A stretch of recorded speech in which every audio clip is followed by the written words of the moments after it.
Bonsoir à tous, bienvenue pour ce nouveau numéro du podcast. Messieurs, déjà une première chose, est-ce que vous m'entendez bien? Oui, Tout le monde moi m'entend, ça c'est va. déjà ça. Ok. Dimanche 18 avril, ça fait un mois qu'on ne s'est pas vu, on vous retrouve avec grand plaisir. 4 intervenants ce soir, Vincent, Pi, Zichan et Flo. Bonsoir messieurs. Je, Yo, je vous espère Hello, en, hello. je vous espère en pleine forme. On rappelle le principe, une première partie avec le coup de chaud, le coup de griffe, ce qui vous a plu, ce qui vous a déplu pendant cette période. On aura ensuite deux thématiques. On parlera de Lamarcus Aldridge qui vient de prendre sa retraite et on parlera un petit peu de statistiques, savoir si c'est plus facile de faire des stats tout seul ou dans une grosse équipe.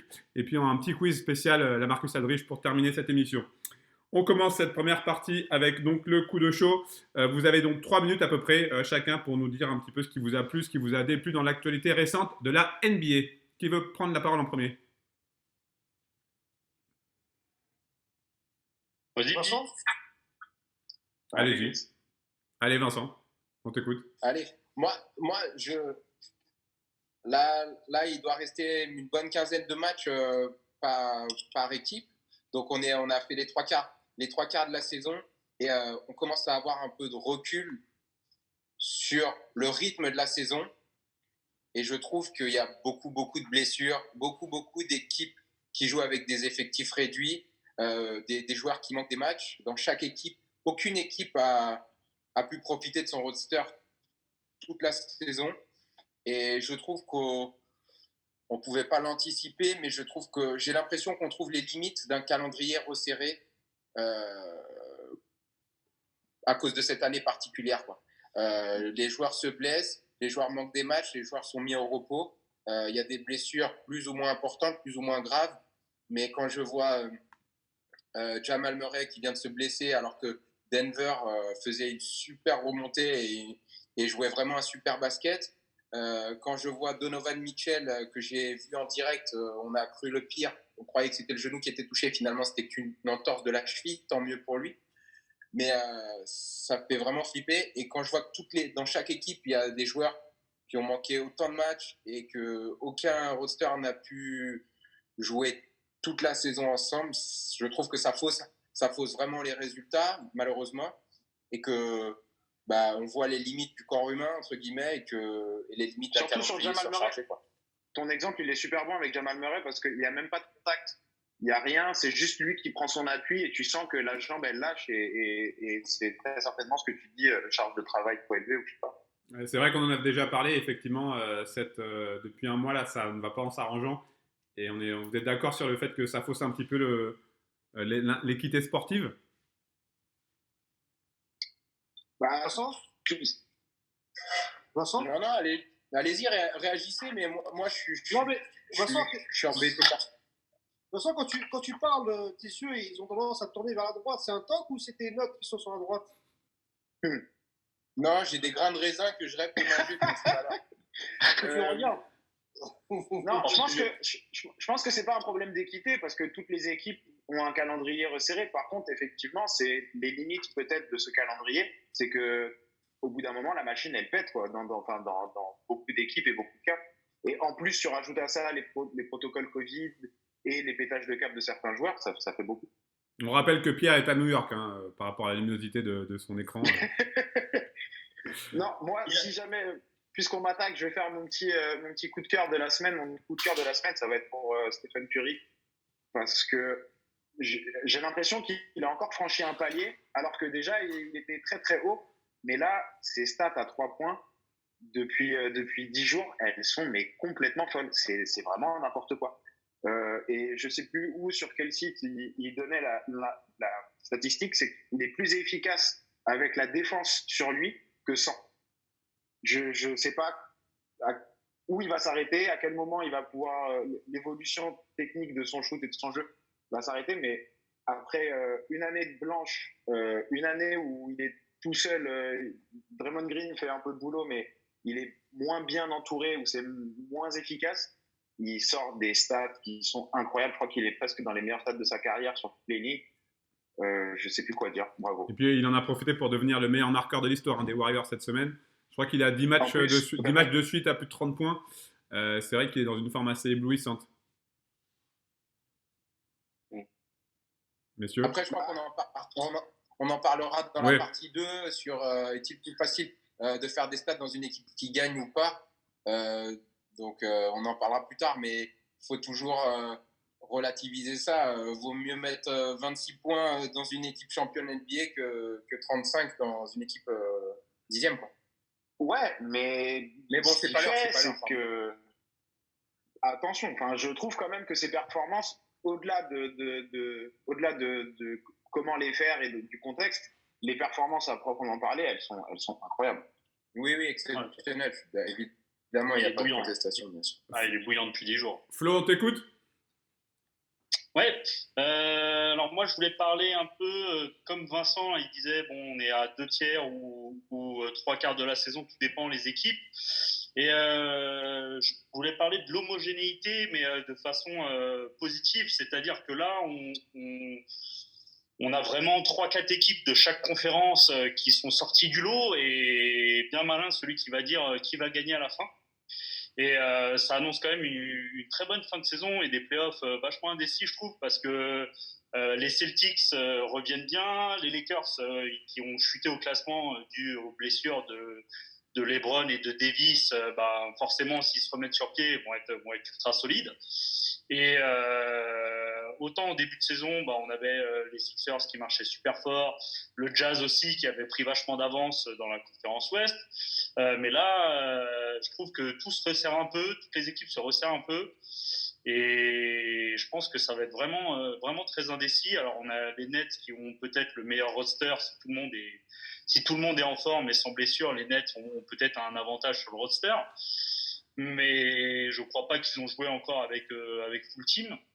Donc, on va voir s'ils arrivent à remettre tout le monde sur pied. Mais voilà, je voulais voir un peu sur la fin de saison et les playoffs à venir où ça va être vraiment intéressant selon moi qu'on n'est pas une équipe qui écrase tout et que tout le monde a sa chance, ou au moins 5-6 équipes minimum auront sa chance lors de ces playoffs. Vous êtes d'accord avec cette analyse?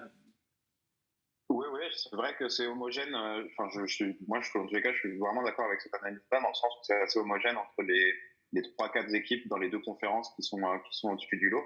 Après, je mettrais quand même dans les favoris un groupe de 5 équipes qui sont de part et d'autre, mais qui pour moi sont vraiment encore au-dessus des 8 qui dominent la ligue. Qui sont? Les deux Lakers que je vois comme les candidats au titre naturel. Et de l'autre côté, je trouve que les Bucks, malgré une saison qui est peut-être un petit peu en dessous en termes de résultats purs, reste une équipe hyper solide. Philadelphie qui a montré de très grosses choses. Et évidemment les Nets avec leur armada. Vich? Ouais. Je pense que là, on a fait un peu le tour. Là, c'est pas mal là. Moi, je vais revenir aussi sur ce qui pour compléter en fait ce que Vincent et Flo ont dit par rapport à la saison. Là, j'ai le classement sous les yeux, et quand on regarde le classement de la conférence Est et de la conférence de Ouest, là, au bout de 3 semaines d'absence, on n'a pas discuté depuis 3 semaines, on voit quand même que plus ou moins ça y est, quoi. On attendait ces équipes, les 8 premières équipes, on les attendait à l'Est comme à l'Ouest. C'est un peu les mêmes équipes qui sont là. Il y a encore Golden State ou San Antonio qui peuvent à l'Ouest, c'est un peu plus compliqué pour la 8e place. Mais à l'Est, ça s'est déjà plus ou moins dessiné, quoi. J'ai du mal à voir Chicago ou Washington revenir, quoi. On va dire là, ça va se battre sûrement entre Indiana et Charlotte. Sachant qu'il y a le play-in. Il y a le play-in. Ils sont 10e, mais ils sont, ouais, c'est pour ça que avec la blessure de Lavine, ça va être compliqué. Chicago, là, ça fait 3 matchs que ça va être compliqué. Donc voilà. Après, Washington, je suis pas d'accord avec toi. Attention au coup de chaud, ils feront peut-être pas le retour, mais je suis d'accord avec ce que tu dis, mais je peux dire la même chose pour Toronto dans ce cas-là. Tu vois, Pierre. Maintenant, le problème, le truc, il n'est pas là. Toronto, ça patouille. Parce que là, en ce moment, à l'Est, tu as des équipes comme New York et comme Charlotte qui tournent assez bien quand même depuis le début de saison. Ils ont trouvé. New York, vraiment, ils m'étonnent. Voilà. Et même Atlanta. Atlanta, d'ailleurs, c'est mon coup de cœur un peu de la semaine, c'est parce que Atlanta, quand je regarde la ligne des stats des joueurs d'Atlanta, elle est magnifique. On a 4-5 joueurs par match en ce moment qui tournent entre 13 et 19 points, ou 20 points. Mais c'est vachement complet là. Là, en ce moment, les mecs Werther, Bogdanovic, Capella, tout le monde. Et le vrai coup de cœur, il est pour Bogdanovic. Parce que Bogdanovic, il est arrivé à Atlanta, il est en train de faire des vrais stats. Même quand Trae Young n'était pas là, il a porté son équipe un petit peu au scoring. Et même là, avec le Trae Young qui est revenu, il est toujours là. Il a encore Et même là, il y a un match qui est en train de se jouer. Là, je regardais juste avant. Il est déjà à 15 points ou 16 points. Il y a une grosse ligne de stats aussi qui est vraiment sympa. Après, Boston, toujours, hein, qui a fait une bonne remontée aussi, alors que ça n'allait pas. Bon, ça, c'est un peu mon coup de cœur. Après, le coup de moins bien de cette semaine, j'ai l'impression que c'est Miami quand même qui perd un peu. Donc, Miami, c'est un peu depuis le début de semaine, depuis le début de saison, qu'est-ce qui se passe, hein. Ça allait pas, ça allait mieux, ça allait pas, ça allait mieux. Donc, je sais pas du tout. Voilà, Miami, ça a l'air d'être un peu. Après, encore une fois, on va arriver en playoff. C'est des équipes de playoff. Elles sont prêtes pour les playoffs. Donc, on sait qu'en playoff, ils feront quelque chose, quoi. Donc voilà, toi, en gros. En tout cas, effectivement. Vincent, vas-y. Hein? C'est la conséquence d'un classement hyper homogène. C'est que tu fais une semaine à 4 victoires, bon. Tu gagnes 2, 3, 4 places comme les Boston Celtics là, qui viennent de passer de la 8e à la 4e place en quelques matchs. Dans un sens et dans l'autre, Miami, ils étaient 4e il y a 2 semaines et ils se retrouvent 8e ou je sais pas quoi. Donc ça, c'est l'inconvénient ou l'avantage d'un classement hyper homogène. Après, tu dis, ils vont se mettre en mode on. C'est Flo qui critique toujours ça. Moi, je suis convaincu aussi qu'une équipe qui a fait des runs, des séries, qui n'a pas de vraie stabilité, bah, s'ils perdent 4 matchs de suite, une série de playoffs, c'est terminé, quoi. T'as pas le temps d'être aussi irrégulier. Et c'est pour ça que vous n'avez pas cité dans les favoris, mais moi, j'aime quand même beaucoup Utah. Parce que franchement, pour l'instant, ils jouent vraiment bien au basket. Ils jouent bien au basket et même les matchs qu'ils perdent, ils sont dedans, quoi. Ils prennent jamais 30 points comme les Clippers. Après, tu as ils vu, sont toujours dans le match. Tu as parlé de Utah, mais moi, je vais te parler de Phoenix. De Phoenix. On les aurait jamais vus à ce niveau-là. Deuxième de conférence Ouest à ce temps-ci-là. Aujourd'hui, là, au 18 avril, ils sont à 46. 47. Je n'avais jamais imaginé ça. 47. Non, Phoenix, je suis d'accord. je pense que Utah a un petit peu d'avance au niveau de l'expérience. Oui, clairement. En tout cas, ça promet évidemment de très gros playoffs, mes amis. Qu'on aura l'honneur de suivre et de commenter. On va enfin voir des équipes en playoffs qu'on n'a pas vues depuis quelques années. Et, sous réserve que tout le monde soit là, hein, parce que si les Lakers, il manque Davis et James, si Kawhi Leonard il joue un match sur 2, si les Celtics, Brown il n'était pas là cette nuit, voilà, c'est toujours pareil. Hein. Je fais un peu le rabat-joie, mais non, mais c'est quelque chose qui est important de noter. Avec tout ça, le titre restera Memphis. Hein. C'est la grosse cote là. Bon, mais si on a fini avec cette première partie, on se retrouve dans quelques minutes pour nos deux thématiques, la Marcus Aldridge et puis les stats, savoir si c'est des bonnes stats dans une solo ou dans une équipe de Big Star. À tout de suite. Allez, de retour les amis pour cette deuxième partie. Zichan, allez, une pensée pour Zichan qui a l'air de souffrir du dos, mais il est là, il a fait l'effort. Deuxième partie, on va parler d'un joueur qui a pris sa retraite en ce milieu de semaine, une retraite un petit peu surprise. La Marcus Aldridge qui souffre d'une insuffisance cardiaque. Il a donc annoncé sur les réseaux son retrait de la vie de basketteur. Une question simple qui va, je pense, bien vous animer. Quelle est la place dans l'histoire de ce joueur selon vous? Pierre, je pense que tu veux prendre la parole en premier. C'était un grand joueur. Mais de là à ce qu'il rentre dans l'histoire... désolé pour ce petit rire. Enfin, je respecte ce mec et puis la raison pour laquelle il quitte le jeu est un peu triste. C'était un grand joueur, un mec qui fait 20-10 quasiment en carrière, mais il n'a pas été, selon moi, il n'a pas été assez décisif. Il a été un lieutenant dans les équipes où il a joué, plus qu'il n'a été un joueur majeur. Et c'est ce qui fait que je pense que dans le temps, il va finir par disparaître. Je le vois pas être au Hall of Fame, par exemple. Carrément. 1-0 pour Lyon. Ah, on est en live. Moi, je suis tout à fait d'accord avec Pierre, sans manquer de respect à sa carrière et à son talent. Je pense pas qu'on retiendra la Marcus Aldridge dans l'histoire de la NBA et que rapidement, il va pas tomber aux oubliettes parce que les connaisseurs comme vous vous en souviendrez, mais il y aura un paquet de joueurs quand même qui ont une meilleure carrière que lui ou un meilleur talent que lui, soit dans le passé, soit dans le futur, mais c'est mon avis aussi, un peu comme Pierre. Je rappelle qu'il fait quand même il fait quand même partie des 25 joueurs NBA à compiler plus de 19 000 points et 8 000 rebonds. Ouais. Depuis l'an 2000. Ouais. Et donc, si on prend 25 depuis l'an 2000, le basket, ça fait 60 ans qu'il est là. C'est comme dit Flo, dans le passé, il y en a plein et dans le futur, il y en aura encore.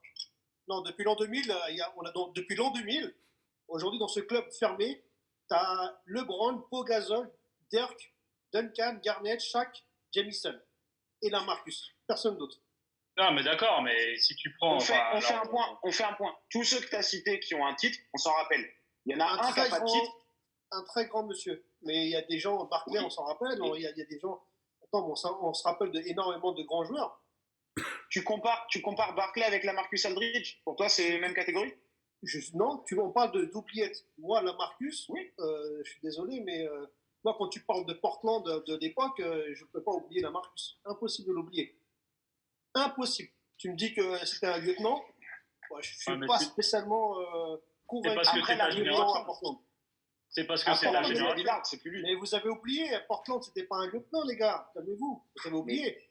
Un mec qui tourne à plus de 23, à plus de 20 points de moyenne pendant presque 6 ans ou 7 ans. C'est pas un lieutenant. Hein. C'est parce que c'est ta génération aussi. Toi, tu as regardé le basket depuis le basket et tu l'as vu. Je suis d'accord, mais dans ce cas-là, qu'est-ce qu'on fait? Alors, j'arrête de parler avec les gens qui n'ont pas regardé le basket avant, dans les années 2000. Je ne peux pas, Marie. Je peux pas. Non, Zichan, si on est sincère, regarde, Portland, c'est le chef de Portland pendant 3 ans, 4 ans. À partir du moment où Lillard est drafté, je crois qu'ils ont peut-être 5 saisons d'écart. À partir du moment où Lillard est drafté, la saison d'après, Lillard presque il a pris les rênes. Très vite, il met des gros shoots, très vite. Tu sens qu'il prend le jeu à son compte et ça devient rapidement plus l'équipe de Lillard que l'équipe de Lamarcus. Regarde, c'est tellement pas le chef qu'au moment du trade, ils auraient pu se dire on va trade, je sais pas, Batum était déjà parti, je crois, à Charlotte au moment où il part à San Antonio, mais ils auraient pu choisir un autre joueur et entre les deux stars, enfin, tu as 2 stars dans une équipe, tu dois en garder une seule. Le choix, il a très vite été fait sur le fait de garder Lillard et de se séparer d'Aldridge. Vincent, t'as pas entendu? Je pense que la place dans l'histoire de Lamarcus Aldridge, elle sera quand même loin. Elle sera loin. Zichan, tu as bien conscience que même si c'est un mec qui a fait une magnifique carrière, encore une fois, il paraît que le quiz est sur Lamarcus Aldridge, donc je ne vais pas sortir plein de stats que j'ai un peu révisé et tout, mais le gars, il a fait une super carrière. Non, il a été 7 fois All-Star. Il a été 4 fois ou 5 fois dans les All-NBA Team. C'est un grand joueur, mais quand même, je veux dire, il ne restera pas. Dans la liste que tu as citée, Zichan, d'après moi, entre les Shaq, les Dirk, tout ça, Lamarcus Aldridge, il est loin. Après, je pense aussi que... Après, il restera dans l'histoire de Portland, déjà, sur quoi qu'il arrive. Oui, d'accord. Je pense que son passage aux Spurs aura été décevant. Et ça, je le disais il y a quelques mois encore. Je pense que son passage aux Spurs, ça devait être le relais, ça devait être la relève de Tim Duncan. Je pense qu'il a pas réussi le challenge. Il n'a pas assumé son rôle. Non. Et ça reste un peu décevant. Il aura quand même été aux Spurs, mais il n'aura pas porté l'équipe aussi haut que ce qu'on aurait pu s'attendre. Donc sa place dans l'histoire, Aldridge pour moi c'est quand même loin, mais un mec qui a fait 7 All-Star Games, t'es obligé de respecter. C'est terrible. Ouais. Non, on respecte, il n'y a pas de problème. Bah, tu sais, il a que 15 ans de carrière professionnelle. Tu es à plus de 1000 matchs, tu as plus de 20 000 points. C'est énorme. Oui, mais sa place dans l'histoire, on se souvient des 30-50 premiers. Franchement, on se souvient non, pas mais comme après, tu vois, regarde, c'est encore une histoire de. Après, tu as vu, voilà, je peux revenir un peu sur ce que Flo dit. C'est une histoire aussi de génération. Tu vois, moi dans 3, 4 ans, 5 ans, tu me parles de Lamarcus Aldridge, encore, ou même dans 7 ans, 8 ans, on en reparle. Je te reparlerai de Lamarcus Aldridge parce que moi, Lamarcus, quand il était à Portland, mais en tant que joueur de Portland, moi, je kiffais son jeu, je kiffais ce qu'il faisait, tu vois, j'ai kiffé. J'ai kiffé l'homme qu'il était. Tu n'entendais jamais parler avec les armes.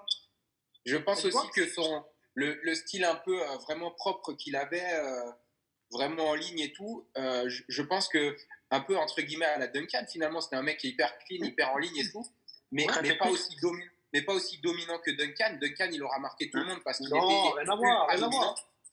Non, mais je veux dire, dans le côté hyper respectueux, dans le côté je fais pas un débordement, dans le côté je suis très discret mais très efficace et tout, ça me rappelle un peu ça. Sauf que Duncan, c'était à 3 niveaux supérieurs et que Aldridge, du coup, il n'y a pas le petit grain de poivre épicé, le petit curry, tu vois, qui pique un peu et dont on se souvient, quoi. Vous êtes d'accord avec ce qu'a dit Vincent? D'ailleurs, c'est quelque chose que je partage. C'est vrai que son passage aux Spurs laisse peut-être un petit goût d'inachevé. On attendait peut-être une vraie progression, un peu plus linéaire. C'était une progression, je sais pas, parce qu'il était déjà mature, donc c'était pas tellement qu'il explose en termes de stats. Mais par contre, c'est vrai qu'on aurait pu s'attendre à ce qu'il soit plus influent dans le jeu ou qu'il amène une sérénité ou un quelque chose, comme disait Vincent, peut-être le piment ou le curry. Mais en fait, je pense que les Spurs, il est arrivé dans une période où les Spurs faisaient une transition et où ça a été très compliqué parce que Parker était plus haut niveau au tout début, enfin, il était sur la pente descendante quand il arrive. Ensuite, il est transféré. Ginobili, pareil. Kawhi part très vite. DeRozan, il doit trouver ses marques. Je dirais que lui aussi, il n'a pas eu de chance d'arriver dans cette période-là des Spurs. Ouais, je suis d'accord. Ouais. Je suis d'accord.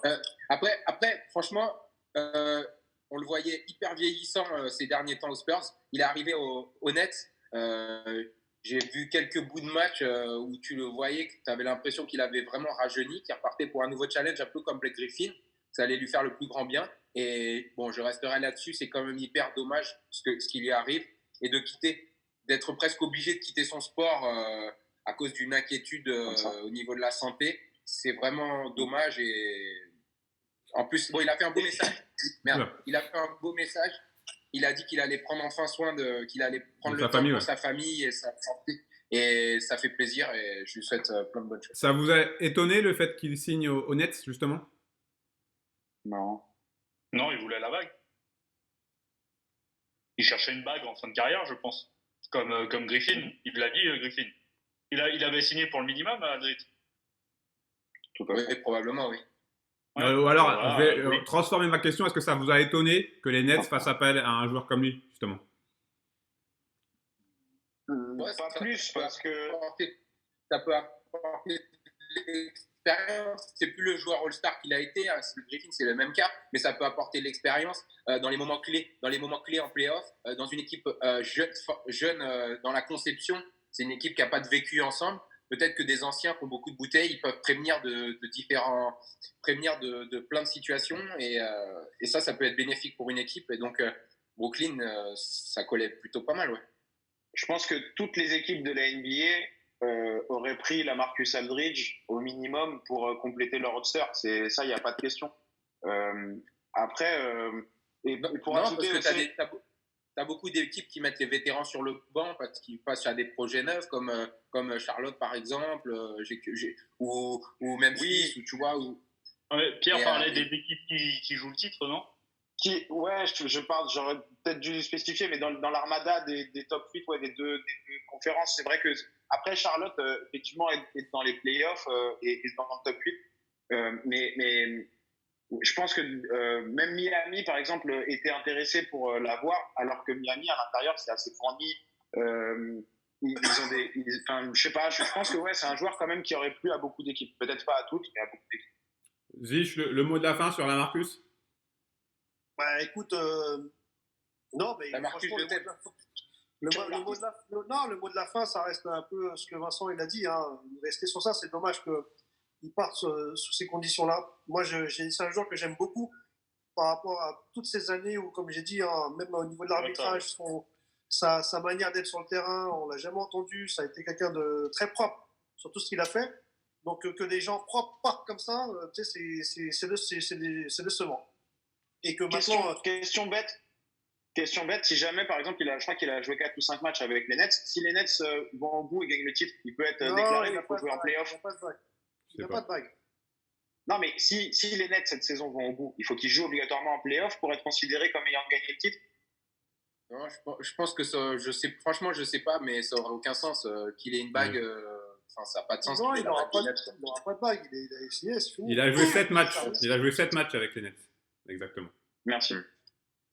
Ouais, mais donc c'est un peu, c'est un peu triste que ça s'arrête comme ça pour lui. C'est un peu triste. Mais bon, la vie continue. Pour lui, la vie continue. Et ça va, il passe à autre chose. À 35 ans, il a vécu 15 ans en NBA, tout va bien. Voilà. Ouais, tout va bien, son compte bancaire va bien, tout ça. Donc je pense que c'est bien. C'est pas l'essentiel, Zichan. L'essentiel, c'est la santé. Hein. Non, je sais. Non, mais avec l'argent, tu peux aller dans les meilleurs hôpitaux et. C'est un autre débat. Monsieur, on se retrouve dans quelques minutes justement pour le deuxième débat. On va parler de statistiques notamment. Oui, la minute économique de Zich. À tout de suite. Troisième partie de cette émission consacrée à la NBA. On va passer à un deuxième thème. Un thème que l'on doit à Pierre. Alors, je vais lire exactement ce qu'il nous a envoyé. Est-il plus facile de faire des stats solo? Exemple, Curry cette saison, Lillard, Westbrook, ou dans une grosse équipe, type LeBron James, Curry, époque 2015-2019, Jokic ou Embiid. C'est un vaste débat. On va donner la primeur à Pierre, justement, parce que c'est toi qui nous as proposé cette idée. Est-ce que, selon toi, c'est plus facile de faire des stats solo ou dans une grosse équipe, quand on joue dans une grosse équipe? Alors, moi, la base de la réflexion était par rapport à Curry, et je dirais que ça dépend essentiellement du poste. Je pense que un meneur aura nécessairement plus besoin d'autres joueurs autour de lui pour avoir des stats complètes. Il peut être un énorme scoreur et représenter une menace offensive très importante, et c'est très bien. Mais s'il n'y a personne qui peut mettre dedans autour, pour les passes décisives, ça va être compliqué, pour les rebonds, ça va être compliqué. Ce genre de choses-là, il va avoir plus besoin, entre guillemets, d'une équipe. Alors que pour les intérieurs, j'ai l'impression que c'est un peu l'inverse, justement.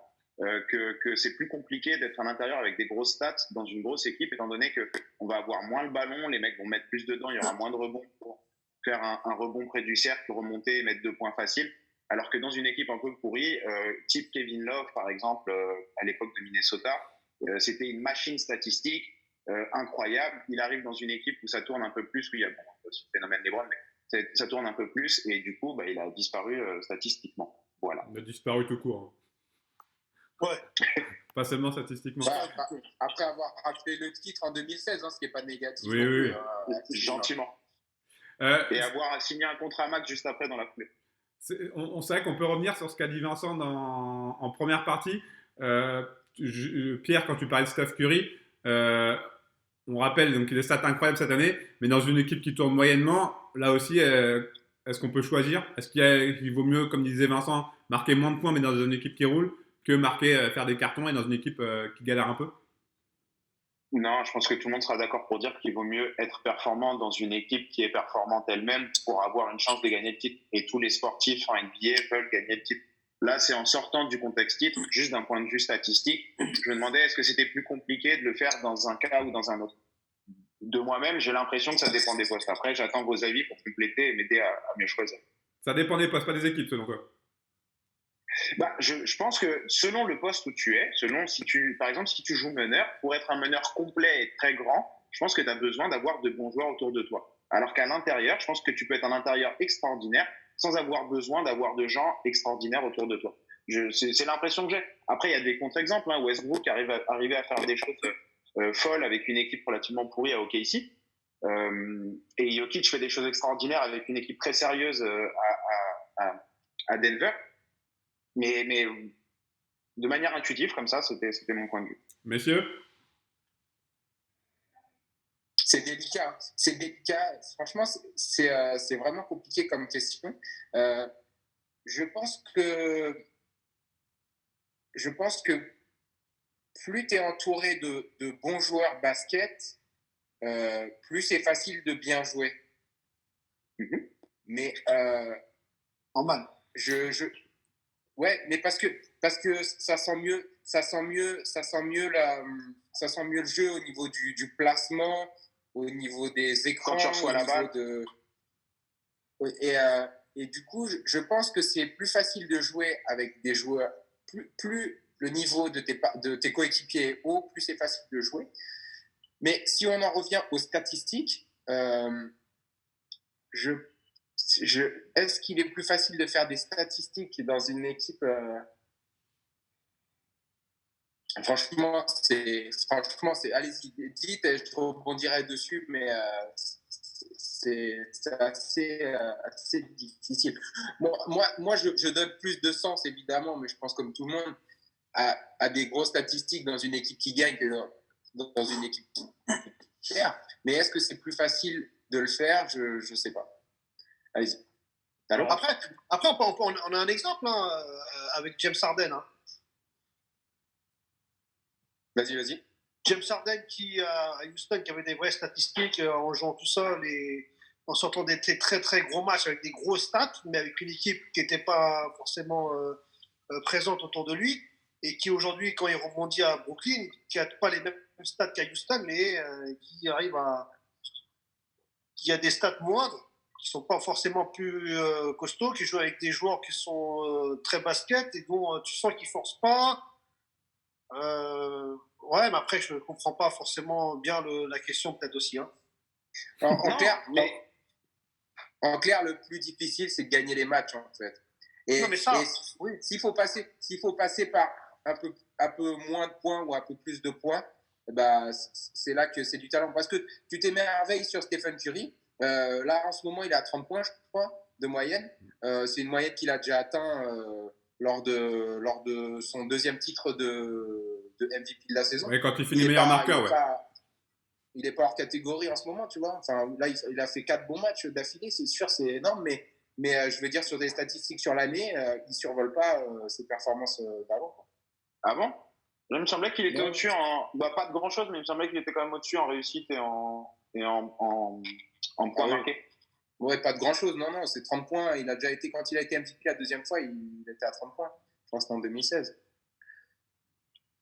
Mais moi, j'ai quand même l'impression que en soi, ça pourrait être plus facile d'avoir des gros stats dans une équipe pourrie parce que si tu es un tout petit peu bon, on va te laisser carte blanche et tu vas pouvoir avoir autant de missions que tu veux. Mais après Pierre, il n'y a pas de problème par rapport à ça, mais ça revient à ce que Vincent a dit. Avant tout, c'est la victoire que les équipes et les franchises et que même toi, en tant qu'amateur, tu veux, quand tu arrives sur un terrain, tu veux gagner. Tu vois? Donc, si tu as un joueur qui met 50 points et que tu perds, c'est un peu comme la Marcus. Tu vas dire la Marcus, on va pas parler de lui, on l'a oublié parce qu'il a aucun titre. Ouais, mais c'est pareil. Je veux dire, moi, Stephen Curry, bon, je l'adore, hein. Mais là, cette année, qu'il mette 50 points, qu'il mette 40 points et qu'il mette 30 points, je me focalise pas trop sur lui, en fait, cette année, et même sur Golden State, parce qu'il n'y a plus la grinta qu'il y avait, quoi. Il n'y a pas Thompson, déjà, ça m'énerve. Qu'il n'y a pas Clay. Alors, avec Clay, je regarderai plus.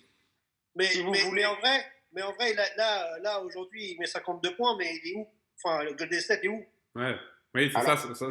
Prenons des exemples d'équipes titrées. Et attends, pour finir 2 secondes.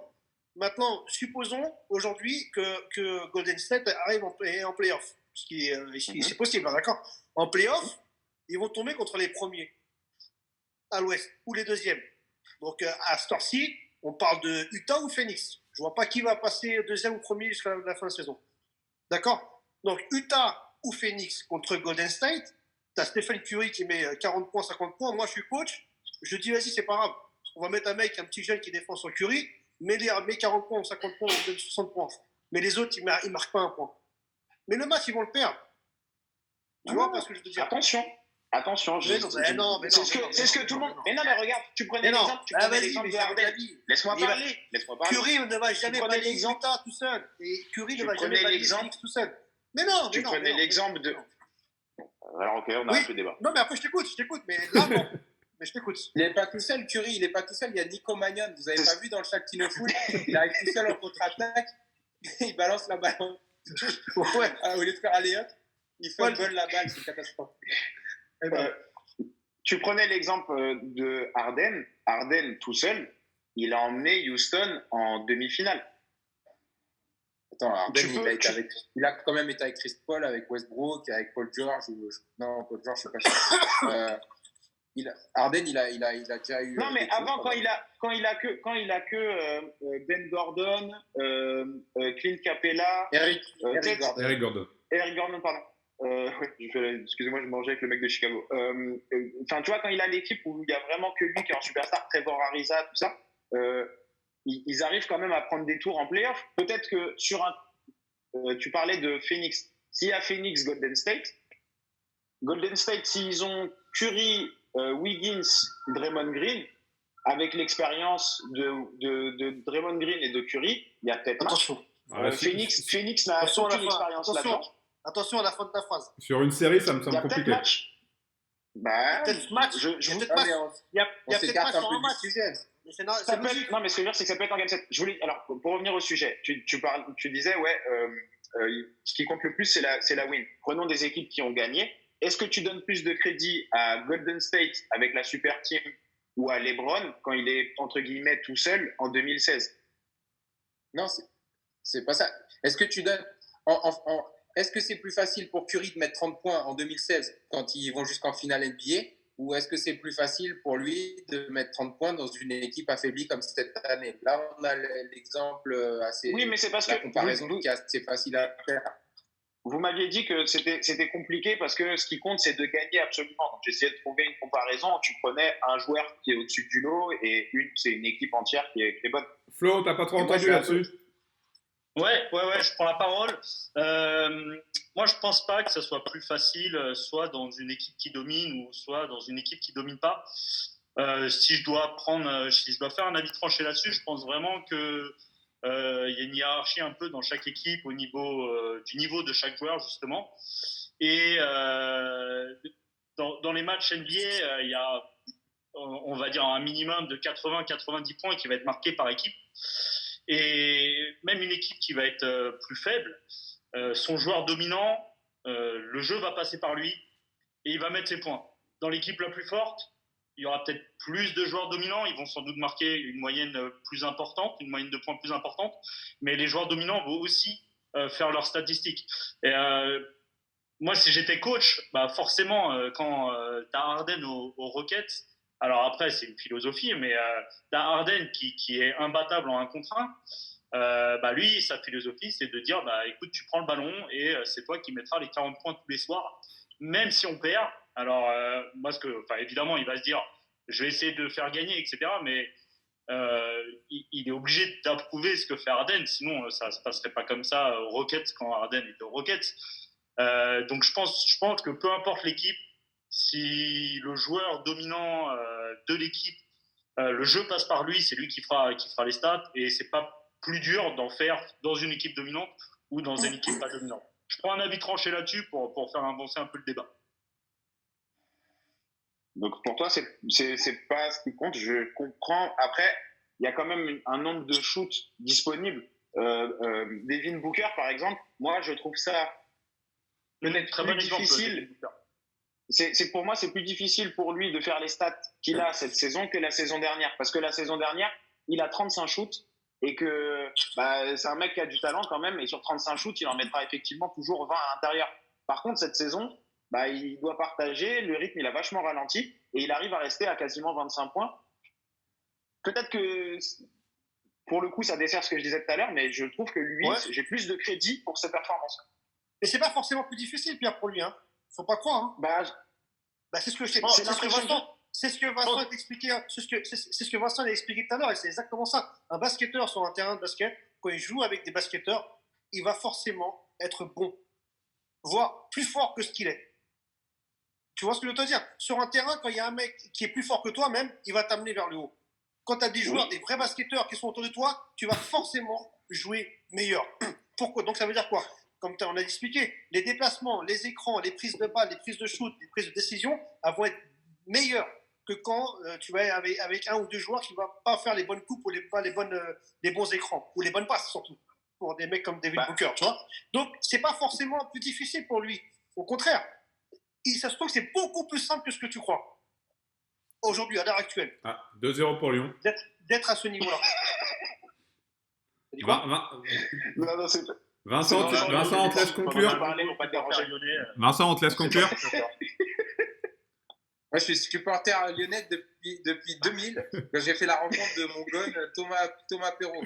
On te laisse. Le maillot de Lissandro, que j'ai encore et que je porte fièrement tous les... de temps en temps. Donc d'accord, donc là on parle de basket et puis toi tu nous parles de Lyon depuis tout à l'heure. On te laisse conclure, Vincent, rapidement. Sur Lyon, sur Lyon, franchement, sur l'action de Lyon, hein, pas de...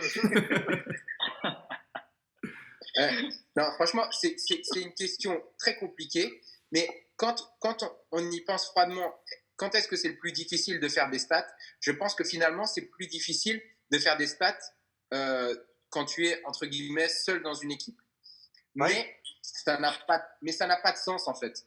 C'est pas important, parce que ça n'a pas de sens, parce que le mec qui marque Jeremy Grant en ce moment, qui marque 25 points, je pense qu'il préférait marquer 12 points l'année dernière à Denver que les marquer à Détroit et pas gagner un match. C'est une belle image. Donc, en fait, et Curry, tout à l'heure, j'ai posé la question et j'y ai réfléchi moi-même en la posant. C'est que je pense que c'était plus facile il y a 5 ans, quand il y avait Klay Thompson, quand il y avait Draymond Green qui éclairait le jeu, quand il y avait des facilitateurs comme Iguodala ou Livingstone. C'était plus facile d'avoir des shoots, de marquer des points, de faire des statistiques, plutôt que cette année où il doit faire 65 dribbles avant de marquer et 25 courses pour marquer des points. C'est fini pour cette partie, messieurs. Merci. Merci à Pierre pour les débats. C'est notre fournisseur officiel de débats. Pour terminer, un petit quiz. Vincent, tu l'as dit en début d'émission, un quiz spécial à Marcus Aldridge. Quelques petites questions. Alors, je vais en enlever une parce que Vincent a déjà répondu. Mais bon, c'est pas grave. 7. Première question concernant la Marcus Aldridge. Je rappelle, on lève la main avant de parler. Quand a-t-il été drafté et par qui? Vincent? On l'a tous. Il a été drafté en 2006 à la 2e position par Chicago. Oh, le mec a révisé, quoi. Il est à côté des yeux, il a son ordinateur à côté. Non. Alors, il a donc été drafté par Chicago, mais il a été rapidement, enfin même le soir même, échangé lors de cette draft contre qui? Il y a 2. Non, je vais pas avoir les noms, moi. Il a été échangé contre 2 joueurs. Ça vaut un demi-point, ça. Flo, ouais. Contre 2 joueurs. Vincent? Ça vaut un demi-point. 2 inconnus. Vincent? Il n'y a pas Victor Kriapa? Si. Montre ta caméra, Vincent. Wikipédia. Non, il n'y a rien. Je ne sais pas ce que vous voulez voir. Il y a c'est notre sens. C'est le... Et le deuxième? Je crois pas que c'est... Et le deuxième? Le deuxième? Je sais pas. C'est pas possible. Tyrus Thomas. Qui? Tyrus Thomas. Et d'ailleurs, tu l'as dit, Vincent, 2006, numéro 2. Est-ce que quelqu'un peut me donner le numéro 1 de cette draft 2006? 2006 2006 Brandon? Non. Oh. J'entends des clics de souris là, arrêtez les gars. Non, c'est bien. Il est européen. T'as dit quoi, Pierre? Bargnani? Bonne réponse depuis. Il est européen. C'est qui? Bargnani. Bargnani, New York? Andrea Bargnani. Non, c'est Toronto, non? C'est pas Toronto? Ah, c'est Toronto, c'est vrai pour le trade, c'est Toronto. Quels ont été ces 2 numéros de maillot en NBA? Vincent? 12 et 21. Oui. Vas-y, c'est où la niche? Quand il signe aux Spurs, justement, il récupère le numéro 12, maillot qui avait été retiré à l'époque. À qui appartenait-il, Vincent? Non, allez-y. À qui appartenait ce numéro 12 retiré aux Spurs en 2012, justement? Je vous la laisse. super défenseur, shooter à 3 points dans le corner, qui a joué à Besançon, je crois. Qui a joué en France, en Normandie. Ah, Bruce Bowen. Ah, Bruce Bowen. Pierre. Je l'ai dit avant, Pierre. Bruce Bowen, bien sûr. Quelle a été sa meilleure moyenne de points sur une saison? Moi. Zich. 23 et quelques. Pas loin. 23, 30. Et je triche Ah, pas. 23-30, bonne réponse de Zichan. C'est 23-40. Ah, je dis 23 et quelques, combien de réponses, lui? Ah ouais. Allez, on lui donne des points. J'ai dit Claude, 23 les deux et seulement, hein. quelques. Les deux autres, Il voulait ils ont savoir la suite. T'as dit quoi, Raps? Il n'y a que nous deux qui n'avons pas révisé, il n'y a pas de compétition. Hein, c'est en Ziz, c'est Ziz dans toute sa splendeur. Il dit les gars, j'entends des bruits de clics là, alors qu'il n'y a que des sur l'ordinateur. Non. Moi, je suis match de foot, moi. Il a été meilleur de l'histoire des Blazers dans une statistique. Est-ce que vous pouvez me... Vincent? Rebond. Ouais, mais toi aussi, il n'a même pas fini la question, il lève la main tout le temps. Ouais. Dernière question. Ouais, Just il a envoyé le questionnaire. Dernière question. Son record de points en saison régulière. Pierre. Moi, 58. Non. Zichan. 56. Zichan, 56. Ouah. Et en playoff? Vincent. En playoff, moi. Vincent. Je dirais 48. Non. 46. 46 pour Zichan. Ah ouais. Tu l'as mal écrit, Vincent, tu l'as mal écrit. Le mec ramasse les miettes, quoi.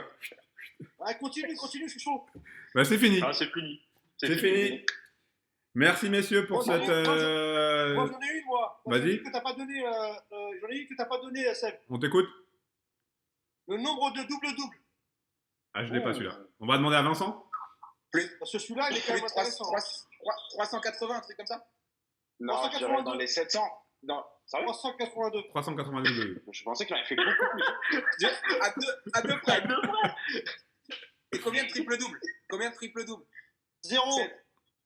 Ah, Zichan est là aussi. Ils sont la même page. Non, Ils sont sur la même page. un dernier hommage à la Marcus Aldridge. Le gars, quand même, je pense qu'on ne le soupçonne pas. Il a été 2 fois dans la seconde NBA team, quand même. C'est énorme. Et 2 fois dans la... Et 2 fois ou 3 fois, je crois que c'est 2 fois dans la 3e NBA team. C'est énorme. Mais tu l'avais pas dit? Non, je l'ai pas posé celle-là. Non. Non, c'est moi qui l'avais dit tout à l'heure. Bon. J'avais un peu anticipé le quiz. Messieurs, merci beaucoup en tout cas. Ça fait plaisir de se retrouver après cette interruption. Pour revenir sur son salaire, il n'est pas au minimum, Flo, au Spurs. Hein. Ah ouais, d'accord. Ah, donc les gars, ils sont vraiment sur la page Wikipédia. Honnête. On parlait des Nets. Nets. Pas des Nets. Oui, Ah, honnête. ok, ouais. Ça va être des nets. Oui, donc- Pour la bague. Donc Zichan est bien sur la page Wikipédia de la Marcus Aldridge. Oui, tranquille. Vincent aussi, tranquillement. Les Spurs, c'est 80 millions sur 4 ans. Moi, c'était tout à Toi, l'heure. c'était basketball référence?